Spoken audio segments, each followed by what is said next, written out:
नाज़रीन अस्सलाम वालेकुम। ज़ेड न्यूज़ के ख़बरनामे में आपका इस्तक़बाल है। मैं सलमान ख़ान। वज़ीर सिद्दीक़ा ने मधुरा नगर में कॉर्नर इजलास से खिताब करते हुए कहा कि गुज़िश्ता दौरे हुकूमत में यहाँ तरक्की नहीं हुई।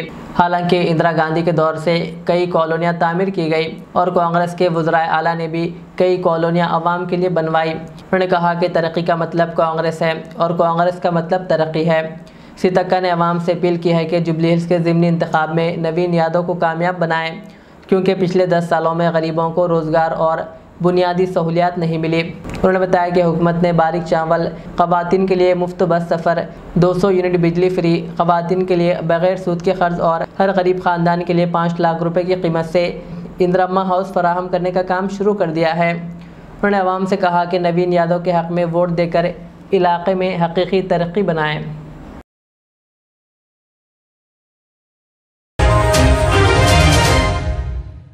मरकज़ी वज़ीर किशन रेड्डी ने जुबली हिल्स के ज़िमनी इंतखाब की मुहिम के सिलसिले में एरागड्डा डिवीज़न में घर घर जाकर आवाम से मुलाकातें की और बीजेपी के हक़ में वोट देने की अपील की। उन्होंने कहा कि ज़िमनी इंतखाब कमज़ोर तबक़ों के नौजवानों को मौका फ़राहम करने का सुनहरी मौका है। कहा कांग्रेस हुकूमत नाकाम हो चुकी है, इसीलिए बीजेपी को वोट दें। वज़ीर पूनम प्रभाकर ने जुबली हिल्स में कांग्रेस पार्टी उम्मीदवार नवीन यादव के हक़ में मुनक़िदा कापुरी बरादरी के इजलास से खिताब करते हुए कहा, जुबली हिल्स के ज़िमनी इंतखाब में कमज़ोर तबके से ताल्लुक़ रखने वाले एक तालीम याफ्ता नौजवान को मौका दिया गया है। अब आवाम की ज़िम्मेदारी है कि नवीन यादव को भारी अक्सरियत से कामयाब बनाएं। कापू और मनु कापू अलग नहीं, सब एक है और बरादरी की एकजहती के ज़रिए ही अपने हकूक़ हासिल किए जा सकते हैं। हुकूमत समाजी इंसाफ के लिए पुरअज़्म है और आवाम के मसाइल को वज़ीर आला की तवज्जो में लाया जाएगा। पूनम प्रभाकर ने कारकुनों से अपील की है कि हर शख्स कम अज़ कम 50 वोटरों से मुलाकात करके इन्हें कांग्रेस के हक़ में वोट देने की तरग़ीब दे, ताकि जुबली हिल्स में कांग्रेस पार्टी की कामयाबी यकीनी बनाई जा सके।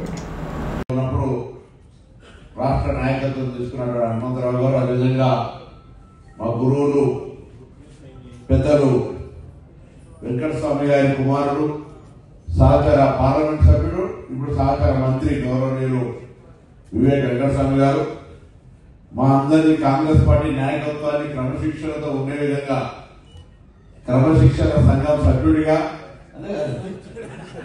ఎవరైనా తిరిగితే హంటర్ పట్టుకుని ఆవేశంలో హంటర్ పట్టుకుని ఉండేటువంటి పెద్దలు అనంతుల శాంతమోహన్ అన్న గారు, మరి అదేవిధంగా రమేష్ గారు, ప్రీతం గారు, మా అందరికీ అన్న ఏమన్నా ఏ పర్లేదు మీ అండగా ఉండడంతో హోస్లా ఒక ధైర్యం ఇచ్చేటువంటి గాయని గారు, మా సోదరుడు మళ్ళా మా అన్న పెద్దన్న బొమ్మ వెంకన్న గారి కుమారుడు బొమ్మ శ్రీరామ్ గారు, అంతే శ్రీరామ్ గారు, వనస్థలిపురం నుంచి వచ్చిన వాళ్ళు, షేర్లింగపల్లి నుంచి వచ్చినటువంటి వాళ్ళు, అదేవిధంగా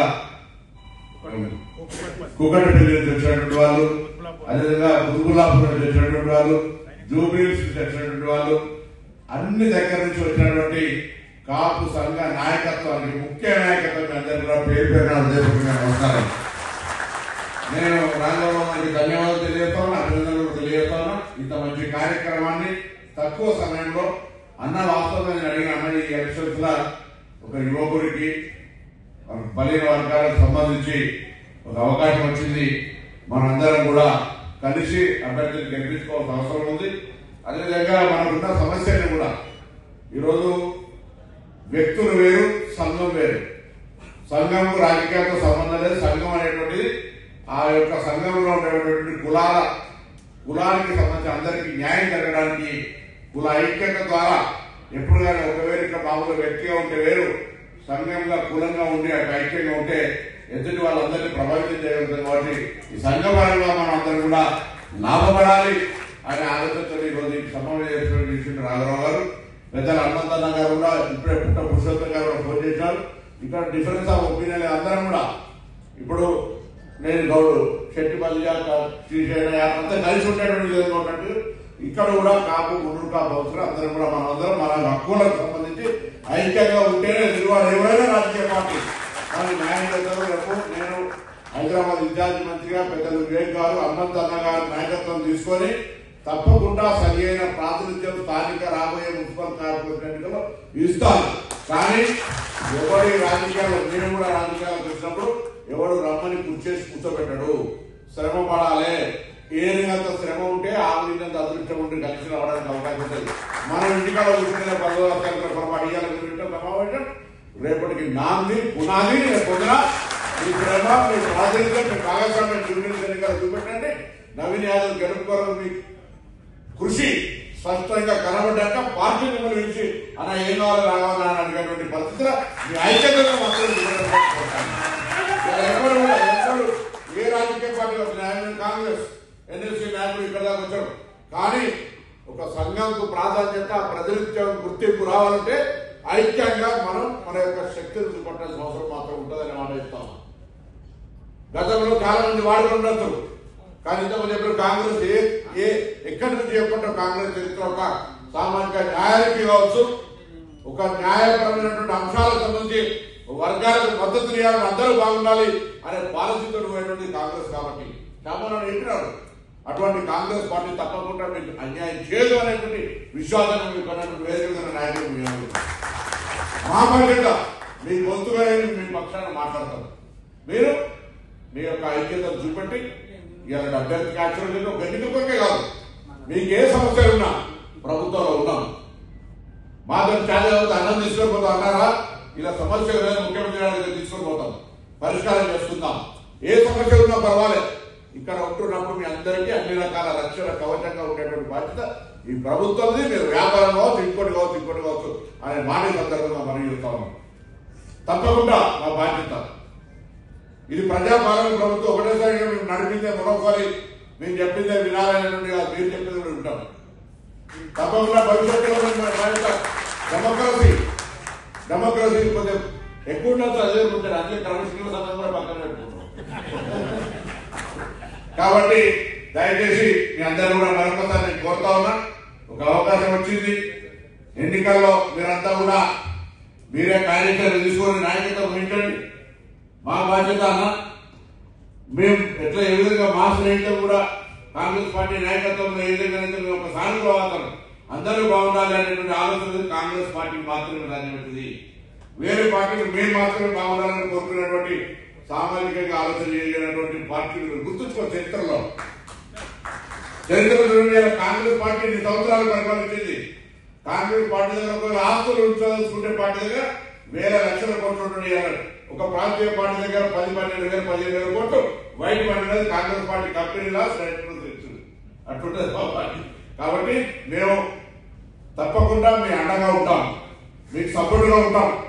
మీరు పరస్పరం మీడ్చండి, మీరు మాకు సపోర్ట్గా ఉండండి. ఇలా డెమోక్రటిక్ గా చాలా కార్యక్రమాలు జరుగుతూ ఉన్నాయి. చాలా infrastructure, urban infrastructure, employment growth, IT infrastructure అన్ని రకాలుగా ఇంప్రూవ్ చేయడానికి మా యొక్క ప్రభుత్వం జరుగుతూ ఉంది. పాలసీలు తీసుకొస్తా ఉన్నాం.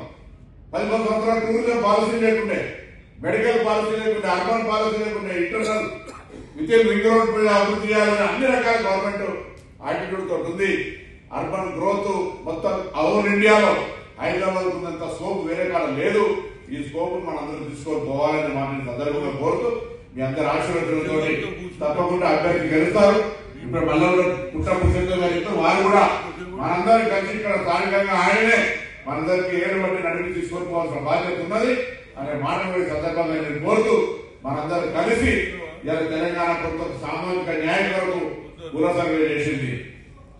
కుల సర్వే ప్రకారంగా రాహుల్ గాంధీ దేశం చెప్తున్నారు ఎవరితో వారికంతా ఉండాలి అని ఆలోచన చెప్తున్నప్పుడు తప్పకుండా మనందరికీ సామాజికంగా న్యాయం జరగడానికి ఆలోచించే కాంగ్రెస్ పార్టీని ఆశీర్వదించండి. ఆశీర్వదించడం ద్వారా మనం కూడా బాగుండాలని కోరుకుంటున్నారని అనే వాటిని సందర్భంగా కోరుతూ అందరికీ నమస్కారం. ప్రత్యేకించి రాఘవ అన్నగారికి ధన్యవాదాలు. ప్రేమతో ఈ యొక్క కార్యక్రమాన్ని నిర్వహించి అన్నాడు 10,000 మంది మీటింగ్ పెట్టగలుగుతుంటే నేను ఆ 10,000 మందిని ప్రభావితం చేయగలుగుతున్నాను. అన్న మీరంతా అంత శక్తివంతులు, అంత ప్రభావితం చేయగలిగే శక్తి మీ దగ్గర ఉంది.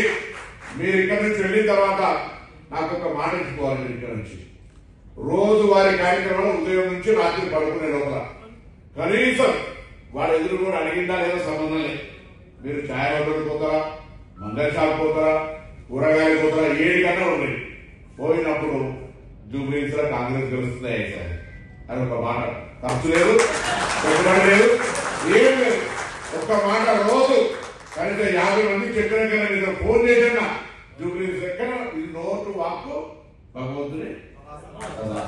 కాబట్టి మీరు ఇవాళ నుంచి రోజు 50 మంది చెప్తాను కదా నాకు చేయవద్దు ప్రాణం చేయాలి. ఇదే ఇంట్లో నేను ఒట్టు పెట్టించాడు చేయవద్దు నాకు అన్న ఎవరు తప్పు కదా నేను ఎవరు అందరు కష్టం ఒకటి బస్ ఎవరు ఎవరిలో ఉన్నారా ఎవరు నేనేం అడుగుతలేము, నేను రూపాయి అడుగుతలేము. రోజు 50 మందికి జూబ్లీస్ లో కాంగ్రెస్ చెప్తున్నామా అందరూ నమస్కారం.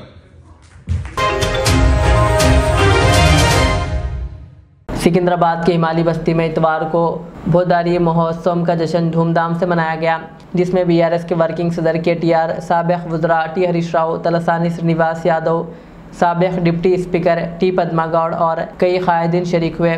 केटीआर ने खिताब में कहा कि तलसानी श्रीनिवास यादव हमेशा आवाम के दरमियान खड़े रहते हैं। उन्होंने जुबली हिल्स की आवाम से भी अपील की है कि वो 11 नवंबर को कार के निशान को वोट देकर पार्टी की जीत यकीनी बनाएं। తారక రామారావు గారిని మాట్లాడవలసిందిగా కోరుతాను. అందరికీ నమస్కారం. ముందుగా హమాలి బస్తీ అన్నదమ్ములకు, ఆడబిడ్డలకు, మాకు అదిరిపోయేటట్టు స్వాగతం తెలిపిన మా తమ్ముళ్లకు అందరికీ నమస్కారం. అట్లాగే బోనాలెత్తి కష్టం పల్లెటూళ్ళలో చూస్తాం. బొడ్రాయి పండుగ హమాలి బస్తీలో, సనత్ నగర్ లో, సికింద్రాబాద్ లో ఇంత జోరుదారుగా మా సీనన్న ఏదైతే పండుగ చేస్తుందో సీనన్న మొత్తం బృందానికి, బీఆర్ఎస్ కుటుంబ సభ్యులందరికీ పేరు పేరున హృదయపూర్వకంగా శుభాకాంక్షలు. మీ అందరితో నా ప్రార్థన ఒకటే, మరి ఇవాళ పండుగ రోజు, పండుగ అంటే ఇవాళ మొత్తం కుటుంబం అంతా ఇవాళ బ్రహ్మాండంగా అందరూ మహిళలందరూ మంచి సింగారించుకొని చక్కగా కొత్త చీర కట్టుకొని చాలా చక్కగా తయారయ్యి, మా పిల్లలు కూడా అందరూ తయారై వచ్చారు. చాలా సంతోషం. ఒకటే ఒక మాట, మీకు తెలుసు, ఏ తక్లీఫ్ వచ్చినా మీకు అండగా నిలబడ్డది ఎవరు కాదు. హైదరాబాద్ లో, సికింద్రాబాద్ లో ఎవరికి ఏ కష్టం వచ్చినా అండగా నిలబడే నాయకుడు. అట్లాంటి నాయకుడి నాయకత్వంలో తప్పకుండా గత 10 సంవత్సరాలు ఎట్లయితే బ్రహ్మాండంగా మనం హైదరాబాద్ నడుపుతున్నామో రేపు కూడా అట్లే నడుపుకుందాం. మంచి రోజులు తొందరలో వస్తాయి, కానీ మంచి రోజులు నాకు తెలిసి తొందరగా వచ్చేందుకు ఒక తర్కీబ్ ఉంది, ఒక ఉపాయం. ఆ ఉపాయం ఏమిటిది అంటే ఎప్పుడు ఓట్లు ఎప్పుడున్నాయి? నవంబర్ 11 నాడు జూబ్లీ హిల్స్ లో ఎలక్షన్ ఉంది. ఎరికేనా? మీకు చుట్టాలు ఉన్నారా? ఎవరన్నా దోస్తులు ఉన్నారా? జర ఉంటే ఒక ఫోన్ కొట్టారు, ఒక అడుగు అక్కడ దాకా పోయిరాను.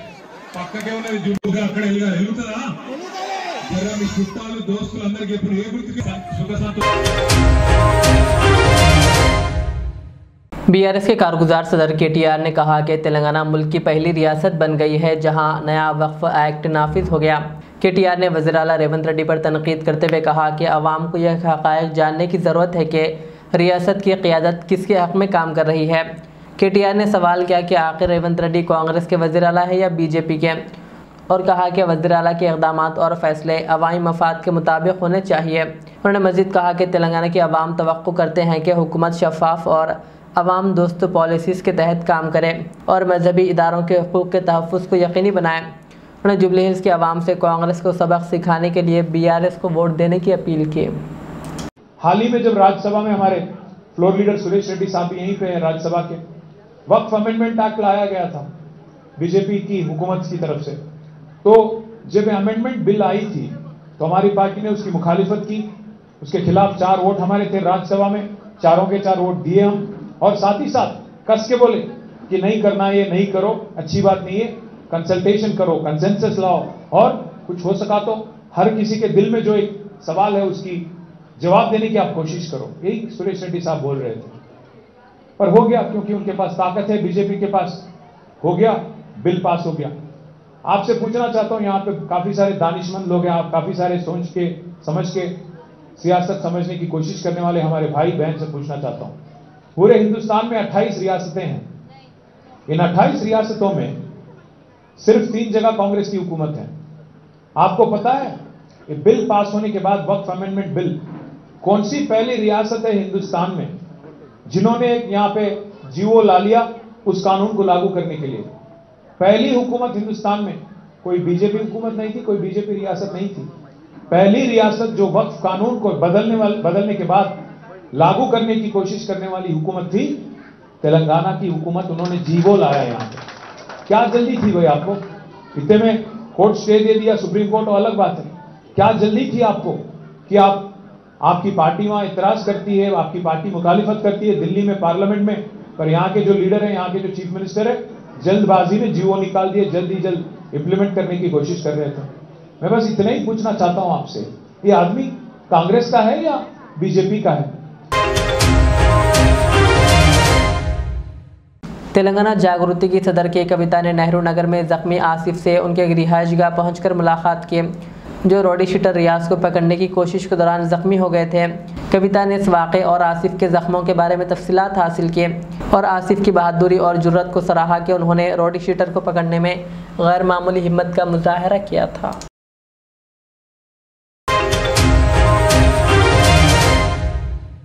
ऑल इंडिया पसमानदा मुस्लिम महाज तेलंगाना के सदर एडवोकेट अदनान कमर ने कांग्रेस हुकूमत को अपनी शदीद तनकीद का निशाना बनाते हुए मुसलमानों को धोखा देने का इल्ज़ाम लगाया। उन्होंने कांग्रेस हुकूमत पर तनकीद करते हुए कहा कि कांग्रेस ने कोई भी इंतखाबी वादा पूरा नहीं किया।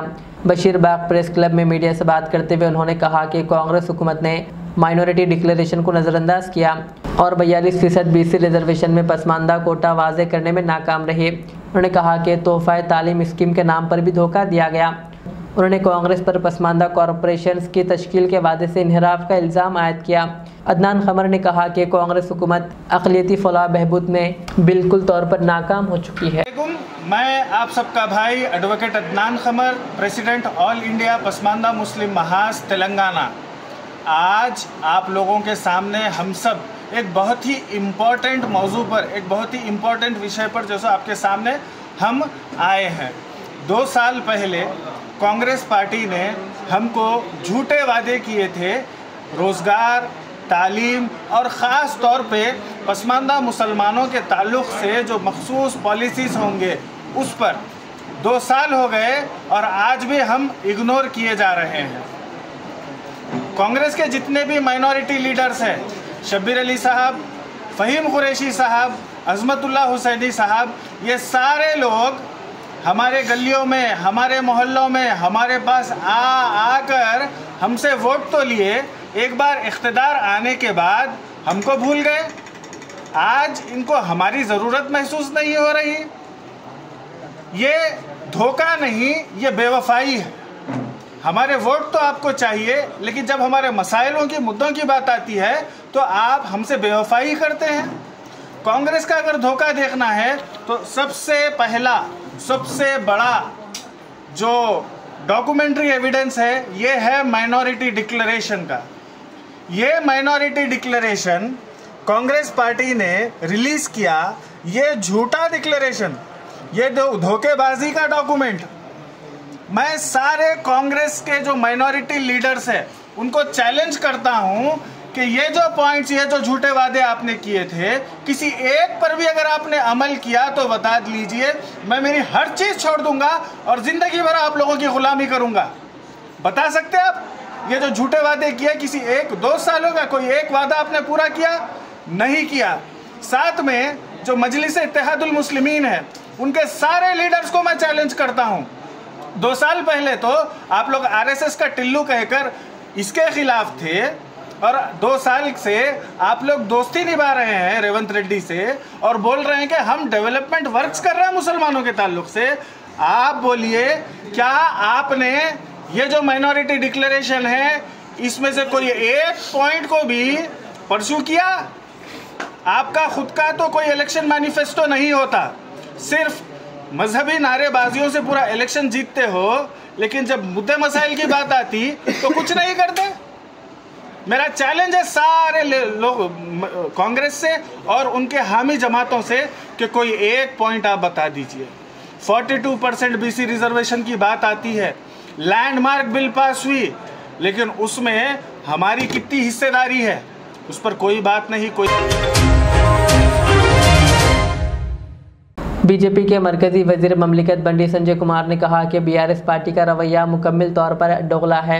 मुसलमानों के लिए कब्रिस्तानों की मांग को वो सही करार देते हैं, लेकिन जब हिंदू मंदिरों की तामीर या तरक्की की बात आती है तो इसकी मुखालिफत करते हैं। उन्होंने सवाल किया कि बंजारा हिल्स की पद्मा मंदिर की असर नौ तामीर में आखिर क्या गलती है। बंडी संजय ने कहा कि KCR हुकूमत ने हैदराबाद को कब्रिस्तान बना दिया है। बारिश के चंद मिनटों में ही हुकूमत की नाकामी सामने आ जाती है। उन्होंने इल्ज़ाम लगाया कि बीआरएस दौरे हुकूमत में हिंदुओं के जज्बात से खेला गया और मंदिरों, गौशालाओं और अक़ीदती मुक़ामात पर होने वाले हमलों पर हुकूमत खामोश तमाशाई बनी हुई थी। जुबली हिल्स में आके मैं अगर जीते तो क्या बनाता रे भाई, बोल तो मंदिर बनाता। अरे तू मंदिर बना रहे भाई, कौन रोक रहा तेरे को, पर बाकी भी कुछ बोल। मैं रोड बनाता हूँ, मैं कम्युनिटी हॉल बनाता हूँ, मैं आपके पास। खबरस्तान का मसला भाई ने उठाया, मैं आपसे वादा कर रहा हूं आज, अगर हुकूमत नहीं मानती है सीधा सीधा जिद्दोजहद करेंगे, जल्द से जल्द इनसे छीनने की कोशिश करेंगे, हासिल करने की कोशिश करेंगे। अगर हुकूमत नहीं मानती, 2 साल में हमारी हुकूमत वापस आ रही, केसीआर साहब फिर चीफ मिनिस्टर बनने वाले हैं। और मैं वादा कर रहा हूं आपको, वादा कर रहा हूं आपके साथ, पहले ही हफ्ते में जीओ निकालेंगे, आपको आपके हवाले कर देंगे, जो भी जमीन वहां पे है आपके हवाले करेंगे। और साथ साथ बड़े भाई, साथ साथ एक और बात भी कह रहा हूं, अगर वहां सरकारी जमीन नहीं मिलती, अगर प्राइवेट की जमीन भी है तो 2-4 एकड़ वहीं प्राइवेट की जमीन भी खरीद के आपको देना मेरी जिम्मेवारी है, ये मेरी जिम्मेवारी है। साबिक़ वज़ीर दाखिला मोहम्मद महमूद अली ने तेलंगाना भवन में प्रेस कॉन्फ्रेंस से खिताब करते हुए कहा कि कांग्रेस के बरसर इक़्तिदार आने के बाद रियासत में हर सतह पर बदनज़मी और बेइत्मीनानी फैल गई है। उन्होंने कहा कि दियानतदार IAS अफसर सैयद अली मुर्तज़ा रिजवी के साथ जो नारवैया सलूक किया गया वो काबिल मज़म्मत है। सियासी दबाव के बायस इन्हें क़ब्ल अज़ वक्त सुबुकदोश होना पड़ा, हालांकि इनकी सर्विस के अभी 10 साल बाकी थे। महमूद अली ने कहा कि कांग्रेस हुकूमत अक़लियतों के साथ इंसाफ करने में नाकाम रही है। उन्होंने कहा कि 2 बरस गुजर जाने के बावजूद काबीना में मुस्लिम वज़ीर को शामिल नहीं किया गया, जबकि इंतखाबात से कबल अक़लियतों के लिए सालाना 4000 करोड़ रुपए बजट देने का वादा किया गया था, मगर सिर्फ 25% ही खर्च किया गया। उन्होंने कहा कि झूठे दावों और ज़मानतों के ज़रिए आवाम से वोट हासिल किए गए, लेकिन आज हर तबका मायूस है। उन्होंने मज़ीद कहा कि केसीआर के दौरे हुकूमत में बिला इम्तियाज़ तमाम तबक़ात की तरक्की के लिए इक़दाम किए गए थे और रियासत में गंगा जमनी तहज़ीब को फ़रोग़ हासिल हुआ, मगर रेवंत रेड्डी के दौर में नज़्म नक्श मुकम्मल तौर पर मफलूज हो चुका है। हर वज़ीर ख़ुद को वज़ीर आला समझता है और हुकूमत अवाम के मसाइल से गाफिल है। महमूद अली ने कहा कि आज अवाम केसीआर के दौर को याद कर रही है, जब तरक्की, अमन और इंसाफ का बोलबाला था। कांग्रेस हुकूमत 2 साल से इख्तियार में आने के बाद हर तरीक़े का जुल्म हमारी स्टेट में हो रहा है। आम पब्लिक के अलावा IAS अफसर भी इसका निशाना बन रहे हैं। 2 साल में कोई मिनिस्ट्री मुसलमान को नहीं दी गई, बजट के बड़े बड़े वायदे किए गए, 4000 करोड़ का ऐलान किया गया, उसका जो है 25% भी खर्चा नहीं किया गया। सिर्फ ये झूठे वायदे पर, झूठे तहक़्क़ुआत पर मुसलमानों के वोट हासिल किए और हुकूमत बनाने के बाद मुकम्मल तरीके से मुसलमानों को नज़रअंदाज किया गया। रेवंत रेड्डी साहब चीफ मिनिस्टर बने हैं, वह चीफ मिनिस्टर की जो जिम्मेदारी है वो पूरी तरह से निभा नहीं सक रहे हैं। इकानमी मुकम्मल तरीके से हमारी स्टेट की तबाह हो चुकी, लोगों के जेब में 2 पैसे नहीं है। इससे पहले केसीआर साहब ने हुकूमत की थी, तेलंगाना की आवाम बिला मजहब व मिल्लत खुशहाल थी, गंगा जमुना तहजीब थी और सिस्टमेटिक हुकूमत में मुकम्मल इंसाफ करने वाले कोई लीडर थे तो वो केसीआर साहब थे। रेवंत रेड्डी साहब चीफ मिनिस्टर बनने के बाद कांग्रेस में हर कोई चीफ मिनिस्टर बना हुआ है, जितने मिनिस्टर्स है हर कोई अपना अपना डोमिनेशन बताते हैं और रेवंत रेड्डी साहब को कोई अहमियत नहीं देते। हर आदमी ओपनली मिनिस्टर्स एक दूसरे पर तनकीद कर रहे हैं। ये बड़ी अफसोस की बात है कि एक स्टेट में हुकूमत करने पर जो एकजहती होना चाहिए वो मुकम्मल तरीके से टोटली ज़ीरो एकजहती का मुजाहरा किया जा रहा है। हर आदमी एक मिनिस्टर दूसरे मिनिस्टर पर क्रिटिसाइज़ कर रहा है। और सबसे अहम बात यह है कि हमारे जो एक minority secretary Ali Murtaza Rizvi साहब जो बहुत अच्छे नेक ऑफिसर है, पहले तो मुसलमान कोई भी IAS अफसर बराए नाम है और बहुत ऑनेस्ट ऑफिसर रिजवी साहब म्यूनिसिपल में भी काम किए हैं, हेल्थ मिनिस्ट्री में भी काम किए हैं और आज एक्साइज मिनिस्ट्री में उन्हें हुकूमत को इस्तीफ़ा देना पड़ा, जबकि 10 साल उनके बाकी थे। क्योंकि एक तरफ CM साहब का प्रेशर है, उनके दामाद को टेंडर दिया जाए एक्साइज का, दूसरी तरफ मिनिस्टर साहब का प्रेशर है, उनके बेटे को टेंडर दिया जाए। जूपल्ली कृष्णा राव साहब वो टेंडर लेना चाहते हैं, चीफ मिनिस्टर वो टेंडर लेना चाहते हैं। दोनों में अगर कोई बलि का बकरा बने तो एक IAS अफसर रिजवी साहब बने। इसका दुख है रिजवी साहब ने इस्तीफा दिया, ये हुकूमत का कारनामा है। खुद जूपल्ली कृष्णा राव कहते हैं कि एक्साइज के टेंडर में करोड़ों रुपए का लॉस हुआ है। ये गवर्नमेंट डोमिनेशन कर रही है, कभी भी इंसाफ नहीं कर रही है। जब हुकूमत बनने से पहले कई प्रॉमिसेस किए गए, कई गारंटी दिए गए, हर एक का डिक्लेरेशन तक, ख़ास तौर से माइनॉरिटी डिक्लेरेशन डिक्लेयर किया गया, मगर माइनॉरिटी डिक्लेरेशन में सिर्फ ज़बानी बातें रही, अमली 0% रहे। KCR साहब के दौरे हुकूमत में 90% से ज़्यादा बजट का खर्चा हुआ था। 2200 करोड़ में 2000 करोड़ खर्चा किया गया, जबकि 4000 करोड़ के बजट में 1500 करोड़ भी खर्चा नहीं किया गया। ये चीफ मिनिस्टर का कारनामा है। आज मुसलमान बहुत परेशान है, तना है। वो देख रहे हैं कि 2 साल के अंदर एक मुस्लिम मिनिस्टर नहीं बनाया गया। जो वायदे किए गए आवाम से, उसे कहीं भी मुकम्मल तरीके से अमलावरी नहीं की गई। हर आदमी परेशान है, हर आदमी रो रहा है। मामूली कारोबार करने वाले आदमी से पूछा जाए, वो भी रो रहा है कि हमारी इकानमी तबाह हो गई, सब हम बहुत परेशान हैं। तो आज हम हुकूमत पर तनकीद करते हैं और ख़ास तौर से चीफ मिनिस्टर पर, उनके वज़रा पर तनकीद करते हैं कि आपका काम करने का तरीक़ा टोटली आवाम के जो जज्बात है उनके हिसाब से काम नहीं हो रहा है। आवाम चाहती है कि हुकूमत आवाम की भलाई में काम करे, मगर ये हुकूमत सिर्फ आवाम को नुकसान पहुंचा रही है। और रिजवी साहब का जो इस्तीफ़ा है उसकी हम सख्त हुकूमत पर तनकीद करते हैं। एक ऑनेस्ट IAS अफसर, पहले तो मुसलमानों में ऑफिसर बहुत कम होते हैं, नहीं के बराबर है। उसमें भी मुर्तज़ा अली रिजवी साहब बहुत नेक आदमी हैं, बहुत अच्छे आदमी हैं। आज लैंड ऑर्डर भी हमारा मुकम्मल ख़राब होते जा रहा है दिन ब दिन। ट्रैफिक शहर की कंट्रोल से बाहर हो चुकी है। लोग अगर एक बार बाहर जाते हैं तो फिर अपने वक्त पर घर नहीं पहुंच सकते। ये हुकूमत का एडमिनिस्ट्रेशन 2 साल के अंदर मुकम्मल तरीके से नाकाम हो चुका है। ना जो वायदे किए गए, एक नहीं, 2 नहीं, 420 वायदे किए गए, उसमें कोई वायदे पूरे नहीं किए जा रहे। आवाम बेजार है। आप जिससे भी पूछते हैं, चाहे ठेला मंडी पे कोई कारोबार भी कर रहा है, उससे भी पूछेंगे आप तो कहेगा कि KCR साहब की हुकूमत बड़ी अच्छी हुकूमत थी, लोग खुशहाल थे, खुशहाल ज़िंदगी गुजारते थे। और गंगा जमुना तहजीब अगर देखी गई तो KCR साहब के दौरे हुकूमत में थी। आज मुल्क में फ़िरका परस्ती बढ़ती जा रही है, हर जगह हालात बिगड़ते जा रहे हैं, हर जगह क्रिमिनल राइट्स होते जा रहे हैं और लैंड ऑर्डर बहुत ख़राब होता जा रहा है। ट्रैफिक हद से ज़्यादा कंट्रोल के बाहर होती जा रही है। लोग बड़े परेशान हैं और हमें बहुत दुख हुआ है, बहुत अफसोस का इज़हार भी करते हैं कि रिजवी साहब की तरह दयानतदार ऑफिसर अगर इस्तीफ़ा देंगे या वॉलंटरी रिटायर्ड होंगे तो किस तरह लोग अमन से ज़िंदगी गुजारेंगे, गरीब आदमी किस तरह ज़िंदगी गुजार सकता है। BRS पार्टी की जानिब से हम सख्त तनकीद करते हैं। एक IAS ऑफिसर बड़ा मुश्किल से बनता है। 10 साल की सर्विस रखें के बावजूद वो इस्तीफ़ा देना हमारे लिए शर्म की बात है। हमारी मिनिस्ट्री, हमारी हुकूमत जिस तरह काम कर रही है, हमें उस बात का अंदाज़ा होता है कि एक IAS ऑफिसर, ऑनेस्ट ऑफिसर उनके साथ काम नहीं कर सकता।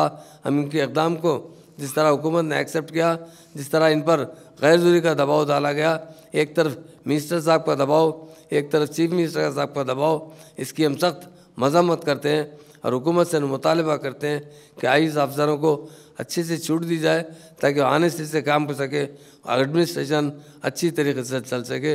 हमारी हुकूमत ऐसी होना चाहिए, सब गरीब परवर हुकूमत होना चाहिए, मगर ये हुकूमत जालिमाना रवैया अख्तियार की हुई है।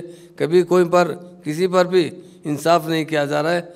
मामूली आदमी किस तरह जी सकता है, जबकि एक IAS अफसर भी इस्तीफ़ा देकर हुकूमत से दूर होना रहा है और हुकूमत की सख्त मज़म्मत करते हैं। ये हुकूमत का रवैया है, उसकी हम सख्त मज़म्मत करते हैं।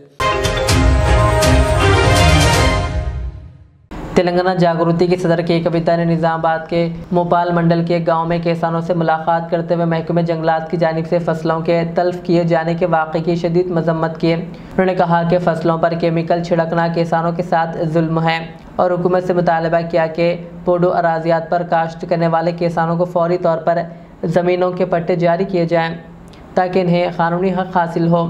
कविता ने कहा कि तेलंगाना जागृति किसानों के हक़ूक़ के तहफ़्फ़ुज़ के लिए पुरअज़्म है और जब तक किसानों को इनकी ज़मीन के कागजात नहीं मिल जाते ये जद्दोजहद जारी रहेगी। उन्होंने ज़िला कलेक्टर और हुकूमत से भी अपील की है कि महकमे जंगलात के अफसरान को हिदायत दी जाए कि वो किसानों को हरासा करना बंद करें और इनकी फसलों को नुकसान ना पहुँचाए।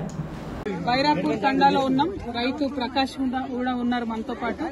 మరి ఆయన చేతికి వచ్చినటువంటి పంటను ఫారెస్ట్ వాళ్ళు నిండా నిలువున విషం చిమ్మి మరి పాడు చేస్తే తట్టుకోలేక అదే విషం తీసుకొని ఆత్మహత్య ప్రయత్నం చేసిండు తమ్ముడు. అందుకనే తమ్ముడికి ధైర్యం చెప్పడానికి అట్లానే ఈ మొత్తం చుట్టుపక్కల కూడా మంచిప్ప అనేటటువంటి ప్రాజెక్టు నేను కట్టనీయను అని రేవంత్ రెడ్డి గారు ఇదివరకు చెప్పిండు.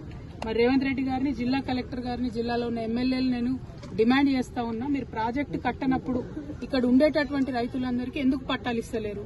10 ఏళ్లలో ప్రాజెక్టు కడతామనుకొని పట్టాలు ఇవ్వకుండా చాలా మందికి పెండింగ్ పెట్టడం జరిగింది. ఇప్పుడు మీరు ప్రభుత్వం పాలసీ ప్రాజెక్టు కట్టనని తీసుకున్నప్పుడు ఎందుకు పట్టాలు ఇస్తలేరని చెప్పి నేను ప్రభుత్వాన్ని ప్రశ్నిస్తున్నా.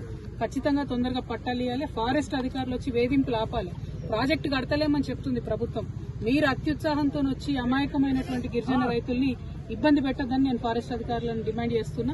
వెంటనే మన ప్రకాష్ గారికి, రైతు గారికి నష్టపరిహారం కూడా కలెక్టర్ గారు ఇవ్వాలి. దానికోసం కూడా నేను డిమాండ్ చేస్తాను. వారి కుటుంబాన్ని ఆదుకోవడానికి కూడా ప్రభుత్వం ముందుకు రావాలని కూడా డిమాండ్ చేస్తా ఉన్నాను. Thank you. జై తెలంగాణ.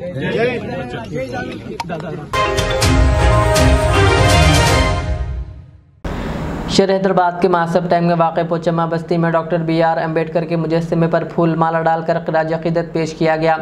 इस मौके पर TNGOs union school education department Hyderabad के सदर KR राजकुमार, रविंदर, बालाजी, जब्बार और दीगर भी मौजूद थे।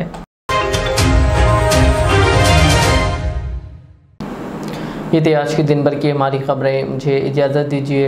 हमारे चैनल को यूट्यूब पर सब्सक्राइब, फेसबुक पर लाइक, शेयर ज़रूर करें। अल्लाह हाफिज़। रियाज इस्लामिक स्कूल तालीमी मैदान में एक नया इनकलाब। इस्लामिक और मॉडर्न एजुकेशन की अजीम दरसगाह। 23 साल तजुर्बे के बाद तलबा और तालिबात के लिए रियाज इस्लामिक स्कूल पेश करता है हिफ्ज़ कुरान, नाज़िरा कुरान, क़ायदे के अलावा नर्सरी तक 10वीं जमात तक के तालीम का बेहतरीन नज़्म। बच्चों के लिए हॉस्टल की सहूलत, मुस्तहिक़ तलबा के लिए खुसूसी रियायत, तलबा और तालिबात के लिए अलहदा क्लासेस के माकूल नज़्म, खुसूसी computer classes, hardware and software training. बच्चों में तहरीर और तकरीरी सलाहियतों को उजागर करने के लिए हफ्तावारी प्रोग्राम। काबिल और मुशफ़िक़ असातिज़ा इकराम की निगरानी में बेहतरीन तालीम नज़्म।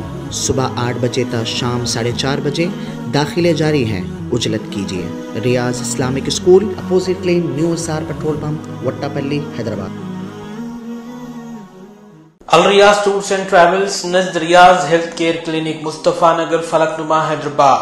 एयर टिकटिंग इंटरनेशनल और domestic, visa endorsement, immigration, passport दाखिल करने में ताउन, विजिट वीजा और उम्रा वीजा के लिए हमसे रब्त करें। वेस्टर्न यूनियन और मनीग्राम के साथ साथ दीगर सहूलियात भी मौजूद। Proprietor Mohammad Riyaz Ahmed, Al Riyaz tours and travels. खिदमत का मौका दें, आपका इत्मीनान हमारी कामयाबी। Modern trends readymade menswear collection पेश करते हैं आपके लिए आला अक़साम व मियारी मलबूसात।